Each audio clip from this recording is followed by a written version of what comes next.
ನೋಡಿ, ಹೆಣ್ಣಾಗಲಿ ಗಂಡಾಗಲಿ ಯಾರೇ ಇರ್ಬೋದು, ಅವರ ಜೀವನದ ಗುಟ್ಟನ್ನು ಅದು ಫ್ರೆಂಡ್ ಅಂತ ಬರಲಿ, ಕ್ಲೋಸ್ ಫ್ರೆಂಡ್ ಅಂತ ಬರಲಿ, ಯಾರೋ ರಿಲೇಟಿವ್ ಅಂತ ಹೇಳಿ ಹತ್ರ ಇರಲಿ, ಅವ್ರ ಹತ್ರ ಏನನ್ನು ಹೇಳ್ಕೋಬಾರ್ದು.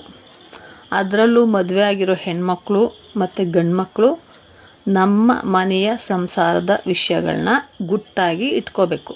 ಅದು ಮೂರನೇ ವ್ಯಕ್ತಿ ಹತ್ರ. ಯಾಕೆ ಅಂದರೆ ನಮ್ಮ ಅಸಹಾಯಕ ಸ್ಥಿತಿಯನ್ನು ಅಥವಾ ನಾವು ಏನು ಕಷ್ಟದಲ್ಲಿ ಇರ್ತೀವಲ್ಲ ಅದನ್ನು ಸಹಾಯ ಅನ್ನೋ ರೀತಿಯಲ್ಲಿ, ಸಾಂತ್ವನ ಅನ್ನೋ ರೀತಿಯಲ್ಲಿ ದುರುಪಯೋಗ ಪಡಿಸ್ಕೊಳ್ಳೋ ಸಂಖ್ಯೆನೇ ಜಾಸ್ತಿ. ಈಗ ಒಬ್ಬ ಹೆಣ್ಣು ತನ್ನ ಮತ್ತು ಗಂಡನ ಮಧ್ಯೆ ಏನೋ ಸಮಸ್ಯೆ ಆಗಿರುತ್ತೆ, ಅದನ್ನು ಕ್ಲೋಸ್ ಫ್ರೆಂಡ್ ಆರ್ ಕಝಿನ್ನು ಮತ್ತು ಇನ್ಯಾರೋ ರಿಲೇಟಿವ್ ಹತ್ರ ಹೇಳಿರ್ತಾರೆ. ಅವ್ರೇನು ಮಾಡ್ತಾರೆ, ಅಯ್ಯೋ ಹೌದಾ ಹಂಗಾಯ್ತಾ ಅಂತ ಹೇಳಿ ಸಾಂತ್ವನ ಮಾತಾಡಿ ಮತ್ತೆ ಯಾರೋ ಮೂರನೇ ವ್ಯಕ್ತಿಗೆ ಹೋಗಲ್ಲಿ ಬತ್ತಿಟ್ಟಿರ್ತಾನೆ. ಅವಳ ಜೀವನ ಹಿಂಗಾಗೈತಂತೆ, ಹಿಂಗೆ ಮಾಡ್ಕೊಂಡಾಳಂತೆ, ಹೇಳ್ತಾ ಇದ್ಲು ಅಂತ ಹೇಳಿ ಮಾತಾಡ್ತಾರೆ. ಅದೇ ಹುಡುಗ ಕುಡಿತಾನೋ ಮತ್ತೇನೋ ಮಾಡ್ತಾನೋ ಫ್ರೆಂಡ್ ಜೊತೆನೋ ಇನ್ಯಾರ ಜೊತೆನೋ ಹೇಳಿದ್ರೆ ಅವನೇನು ಮಾಡ್ತಾನೆ, ಮತ್ತೆ ಹೋಗಿ ಅದನ್ನು ಬೇರೆ 3-4 ವ್ಯಕ್ತಿಗಳ ಹತ್ರ ಹೇಳ್ತಾನೆ.